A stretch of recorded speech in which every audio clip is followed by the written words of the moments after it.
Desde los estudios de WTMBN en Orlando, Florida, Estados Unidos, presentamos Noticiero Internacional con Alonso García. Un cordial saludo y gracias por permitirme compartir con usted estos minutos de noticias con lo más relevante de Estados Unidos, América Latina y el mundo. Hoy es lunes 5 de julio del 2021. Estos son los titulares de la presente edición. La economía estadounidense sumó 850,000 nuevos puestos de trabajo en junio. Tenemos un completo reportaje con Jorge Agobián al respecto. Y avanza la elección especial para destituir al gobernador de California, Gavin Newsom. Tenemos el informe con Verónica Villafañe desde Los Ángeles. Y en Israel, el primer ministro israelí, Naftali Bennett, dijo ayer domingo en una conferencia de prensa que cualquier perturbación dirigida a Israel desde la Franja de Gaza sería respondida con dureza. Tenemos un completo reportaje sobre este punto. Y hay expectativas por la resolución que debatirá el Parlamento Europeo sobre Nicaragua. Y en Canadá, los incendios forestales arrasan Columbia Británica en medio de una inédita ola de calor. Posible demolición del edificio parcialmente derrumbado al norte de Miami Beach. Tenemos los pormenores con Alonso Castillo. Y una pregunta, pero puntual. ¿Qué incluye el nuevo presupuesto de Estados Unidos para Venezuela? Cristina Calcedo Smith nos estará conversando al respecto.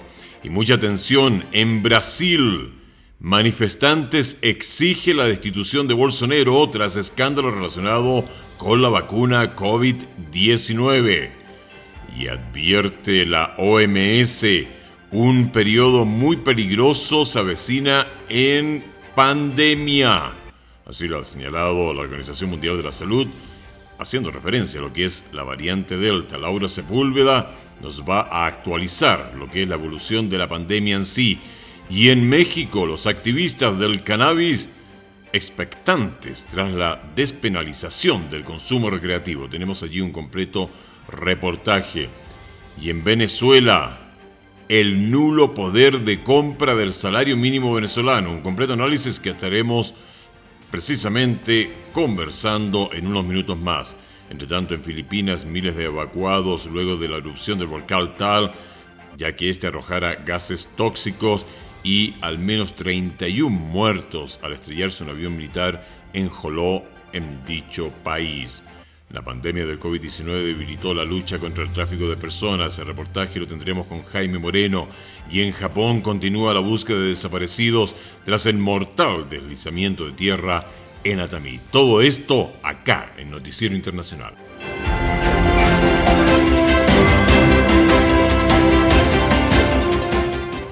Estamos presentando Noticiero Internacional. Un recorrido por los acontecimientos que son noticia en Estados Unidos, América Latina y el mundo. Este es el momento indicado para quedar bien informado. Vamos a los hechos. La economía estadounidense sumó 850,000 nuevos puestos de trabajo en junio, un significativo aumento con respecto al mes anterior, según reportó el viernes pasado el Departamento del Trabajo. El informe con Jorge Agobián. 850,000 nuevos puestos de trabajo y una leve reducción de la tasa de desempleo con respecto a mayo. It is a good morning. El panorama económico presentado este viernes fue motivo de elogios para el presidente Biden. This is historic progress. Este es un progreso histórico, sacando a nuestra economía de la peor crisis en 100 años, impulsado en parte por nuestro dramático progreso en la vacunación de nuestra nación y la lucha contra la pandemia. A pesar de las señales de recuperación, el país sigue teniendo 6.8 millones de empleos menos que en febrero de 2020, cuando empezó el desplome económico debido a la pandemia. Según el reporte, en junio se produjo un salto en el sector de entretenimiento, restaurantes y hostelería, que coincide con el levantamiento de la mayoría de restricciones contra COVID-19 y una masiva campaña de vacunación. Entre los hispanos, el desempleo se situó en 7.4% en junio, frente al registro de 7.3% en mayo y 7.9% en los meses anteriores. La tasa actual se redujo en más de un 50% con respecto a la de junio de 2020. Aún así, los latinos están entre los grupos más desfavorecidos dentro de la fuerza laboral estadounidense. Sí, tenemos más trabajo por hacer para que Estados Unidos se vacune y que todos vuelvan a trabajar. Apuntamos al máximo nivel de empleo y eso significa mantener nuestro ritmo de crecimiento laboral, incluidos los trabajadores negros, hispanos y asiáticos. Vamos ahora a California, en donde funcionarios electorales en este estado certificaron más de 1,5 millones de firmas en favor de destituir al gobernador Gavin Newsom, impulsado esto por un movimiento de votantes republicanos. La certificación abre el camino para llevar a cabo el segundo referéndum revocatorio en la historia del estado. El informe con Verónica Villafañe desde Los Ángeles. En California avanza el esfuerzo para remover al gobernador Gavin Newsom de su cargo. El jueves se certificaron las firmas necesarias para realizar un referéndum revocatorio y se marcó el 14 de septiembre como fecha de una elección especial, la meta de una campaña financiada por republicanos, como explica Fernando Guerra, experto en política electoral y catedrático de la Universidad Loyola Marymount.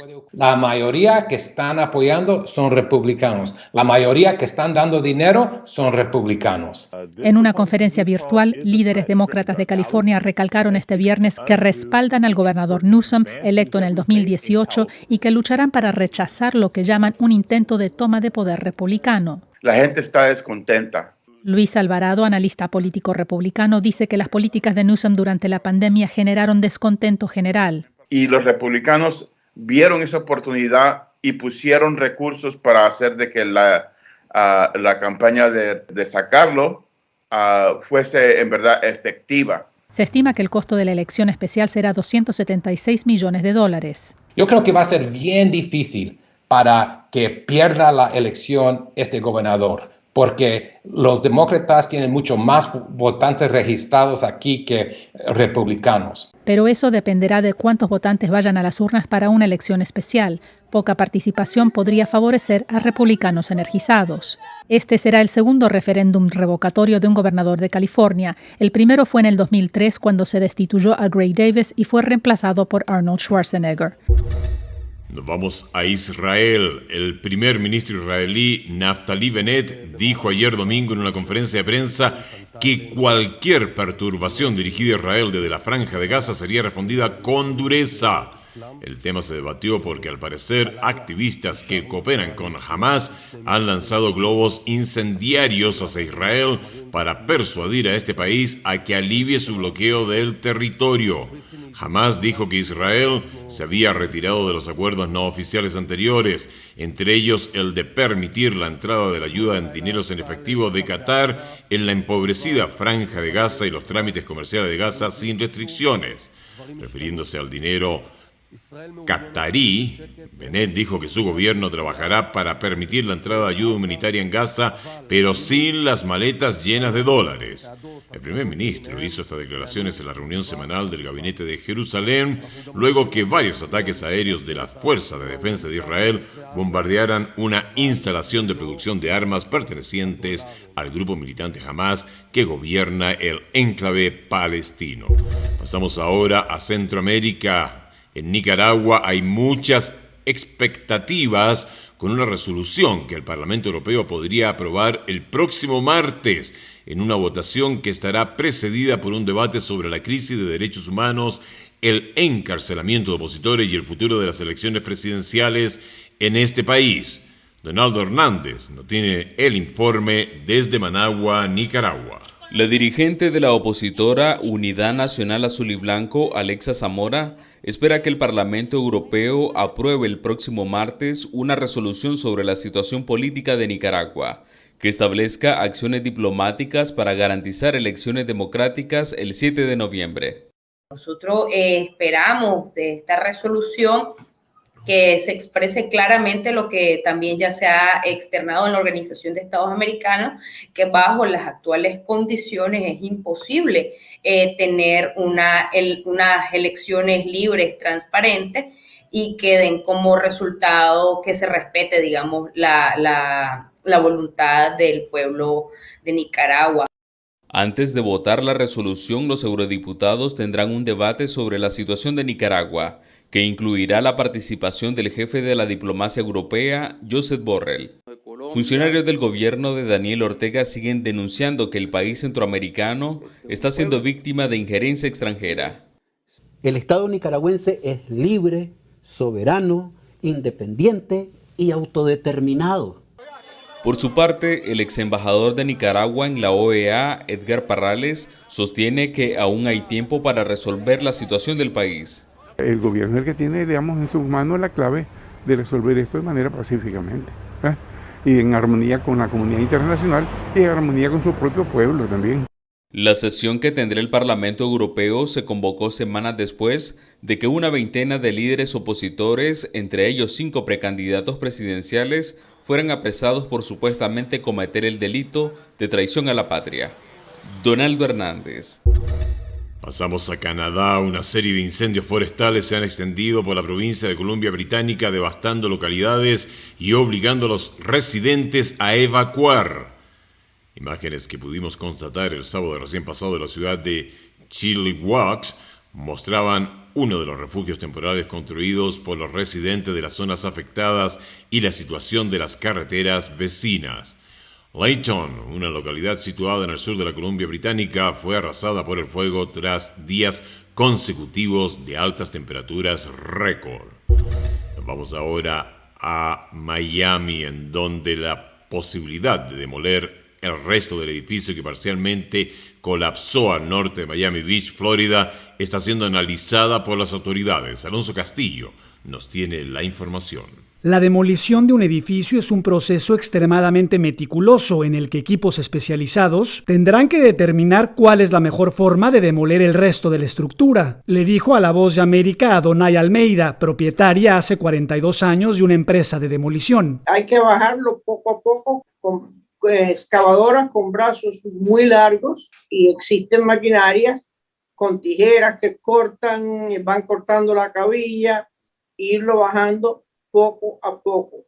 La experta subrayó que a su juicio no podrán esperar mucho en demolerlo, pero la tarea que se avecina es compleja. Ayer mismo por la noche él se dio 6 pulgadas. ¿Cómo lo van a demoler? Que no vaya a caer ninguna de esas piedras y demás hacia donde está la montaña, donde el edificio que cayó, que es donde están los restos de las personas que tienen que buscar. Para el arquitecto Walter Rúa, el riesgo que el inmueble representa es evidente, ya que ayer durante 15 horas las autoridades suspendieron el operativo de búsqueda y rescate precisamente por cuestiones estructurales. Porque esa estructura quedó muy debilitada y hay que tener cuidado con la gente que está haciendo el trabajo de rescate. Hay quienes piensan que se debe hacer una implosión completa del edificio. Sin embargo, para Almeida, la mejor opción es hacerlo de forma parcial. El desplomarlo dañaría los edificios adyacentes. Pasamos a otro tópico de la noticia, y hay una pregunta que se está manifestando bastante fuerte, no solamente en Estados Unidos, sino que también en Venezuela y en la región. ¿Qué incluye el nuevo presupuesto de Estados Unidos para Venezuela? Recordemos que Estados Unidos incluyó a Venezuela en su presupuesto para el nuevo año fiscal. Según el Departamento de Estado, la idea es aumentar el apoyo a la sociedad civil, medios independientes y actores democráticos dentro y fuera de Venezuela.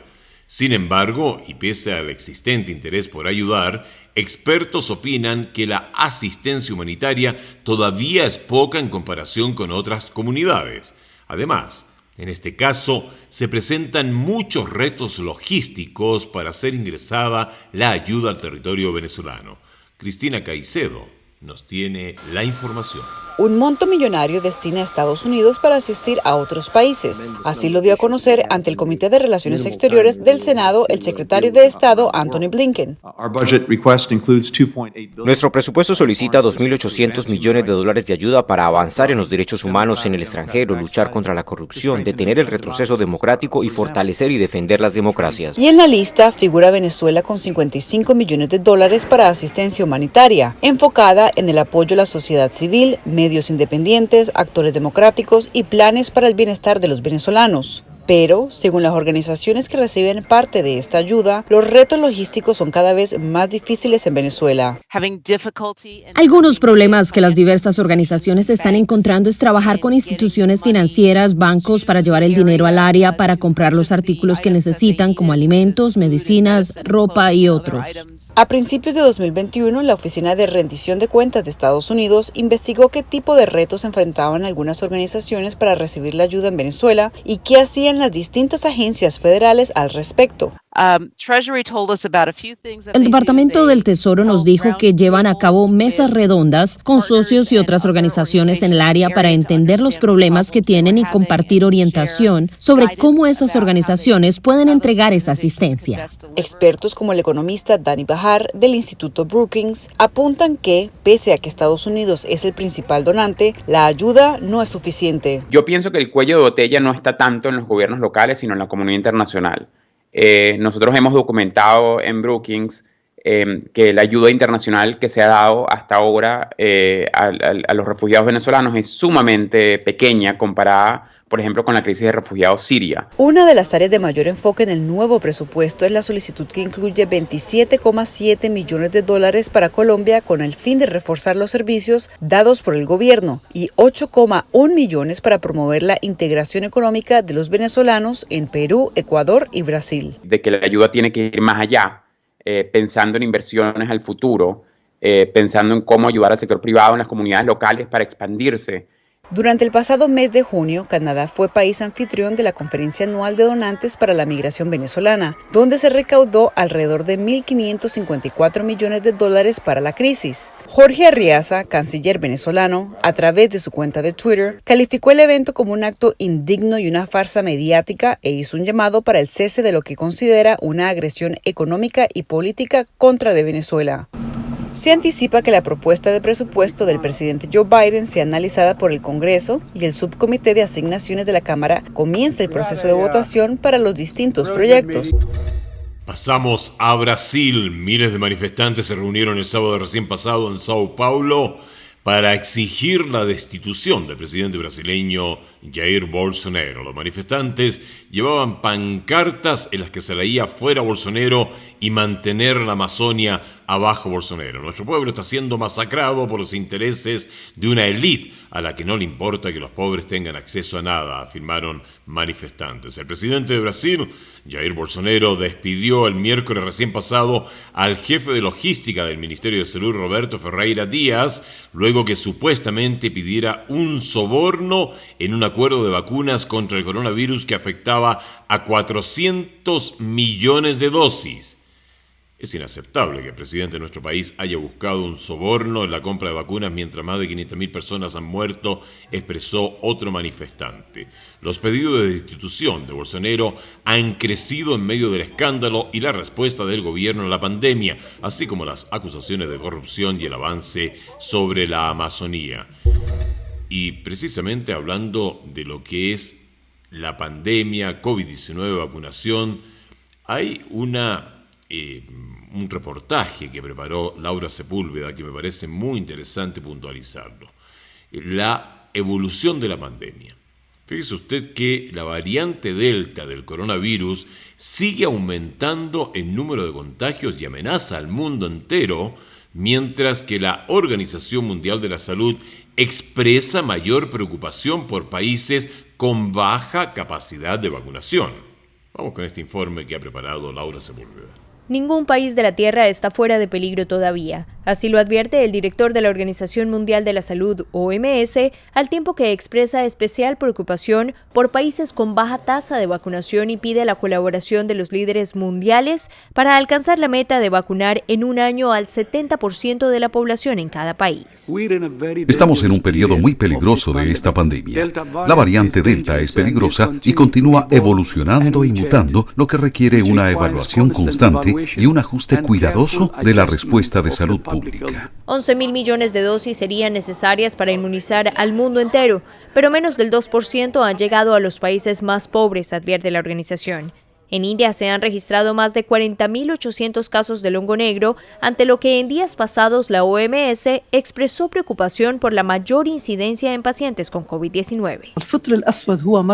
Es una enfermedad que afecta solo a personas con inmunidad severamente debilitada. Es causada por la exposición al hongo en el medio ambiente, cuando se pueden inhalar esporas que luego infectan los pulmones, los senos nasales y posiblemente pueden extenderse al cerebro o los ojos. Aunque advierten que no existe relación directa entre el COVID y dicha enfermedad, expertos señalan que la baja inmunidad, el control deficiente de la diabetes y el mal uso de corticosteroides puede aumentar la posibilidad de contraerlo. A la fecha, en México, al menos 6 de estos casos han sido confirmados y su detección parece dificultarse. Pasamos ahora a México. Decenas de partidarios de la legalización del cannabis se manifestaron en la Ciudad de México fumando cannabis y defendiendo el derecho a su uso recreativo privado, luego que la Corte Suprema del país dictaminara la despenalización del uso privado de la hierba. La Corte Suprema de México señaló que el gobierno debe legalizar el cannabis para uso recreativo. La decisión aumentó la presión sobre los legisladores mexicanos para que aprueben un proyecto de ley de legislación y legalización integral que se encuentra estancado en el Congreso. Los expertos consideran que la legalización es un hito para el país, sumido en una guerra contra el narcotráfico y que podría convertirse en el mayor mercado de cannabis del mundo.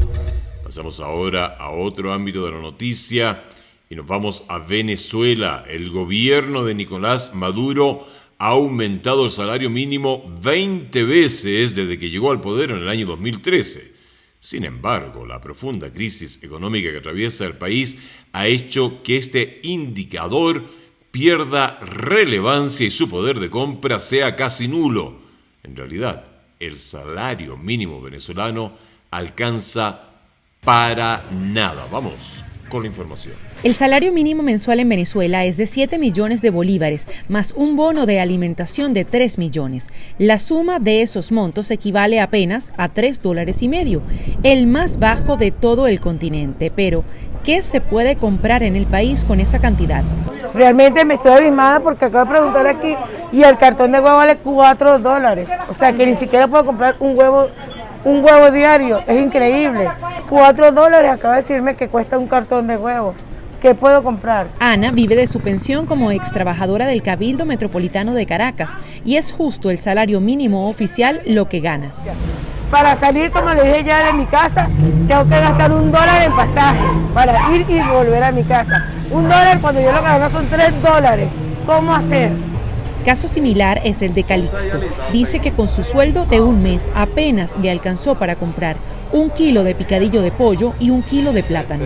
Mira, nosotros ahorita estamos sobreviviendo a través de las ayudas que podemos conseguir o con toda la edad que tenemos nosotros, que estamos ya bastante mayores, tenemos que estar haciendo, como se dice, trabajito por aquí, por allá, o sea, buscando sobrevivir.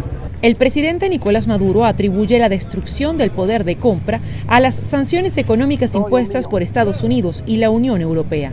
El sueldo justo sería rescatar el estado de bienestar que tuvimos hasta el año 2014. Sin embargo, para el economista Asdrúbal Oliveros, la hiperinflación es la causante de esta debacle. Aclara que si bien en la empresa privada el sueldo promedio está alrededor de los $70 a $100 por mes, en la administración pública la mayoría gana salario mínimo. Entonces mucha gente está en la nómina y probablemente tiene otra fuente de empleo. Por eso es que el tema de referencia como tal del salario mínimo es complejo, porque efectivamente cada vez es mayor el grupo de venezolanos que no está atado a aunque ese sea su sueldo, pero empieza a generar fuentes alternativas de ingresos. Según un estudio elaborado por la encuestadora More Consulting a finales de 2019, un 70% de los venezolanos trabajan horas extra o tienen una fuente adicional de ingresos para llegar a fin de mes. La firma Ecoanalítica calcula que para garantizar el acceso a alimentos, pagar servicios públicos, educación y recreación, una familia de 4 miembros necesita ganar al menos $700 mensuales, una cifra que difícilmente puede reunir una minoría de la población en el país.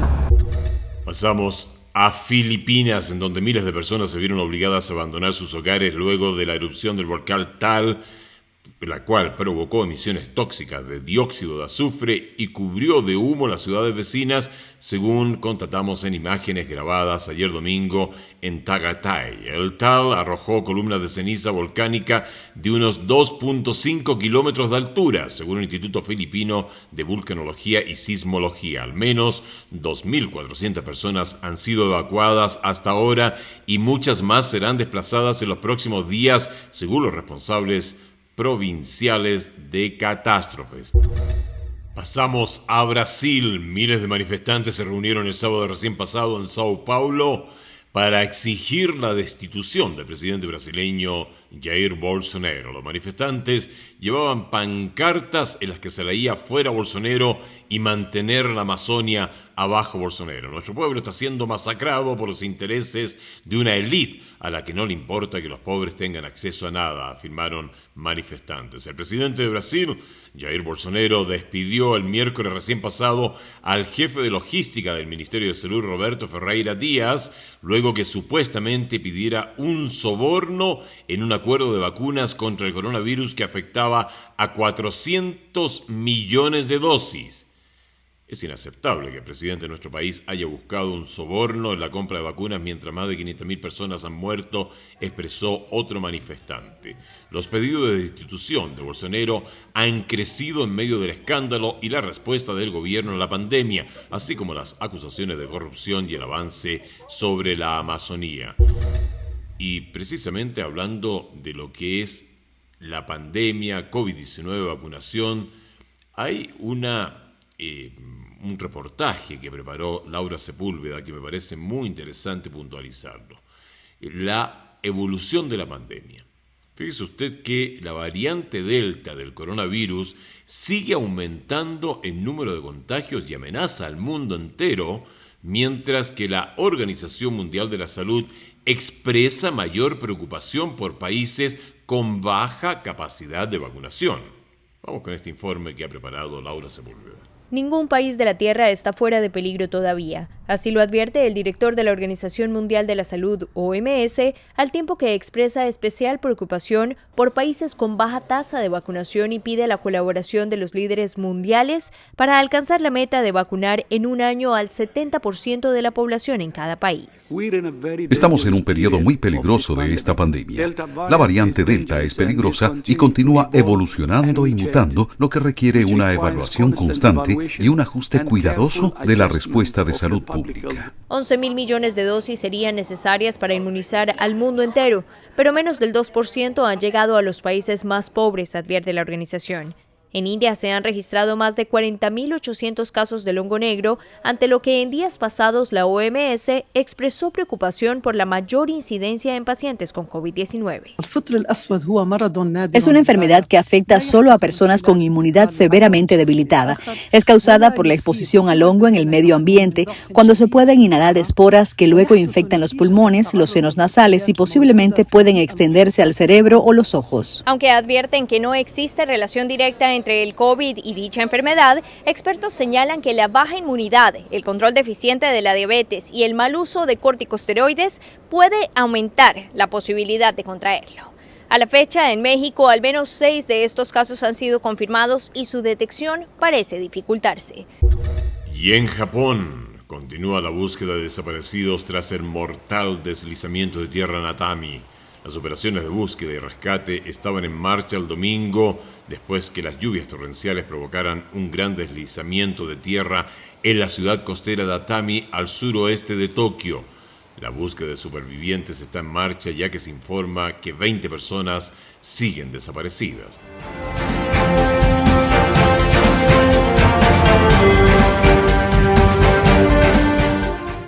Y eso es todo por hoy. Muchísimas gracias por habernos permitido acompañarle acá en este punto de encuentro. Esperamos que usted esté del todo bien, que sea el inicio de una semana maravillosa. Y por supuesto, esta ha sido una producción de la WTMBN. Y nuestro agradecimiento a Broadcasting Board of Governors, porque nos permite brindarle información con corresponsales en los lugares de los hechos. Nos volvemos a juntar mañana, acá, en este mismo lugar.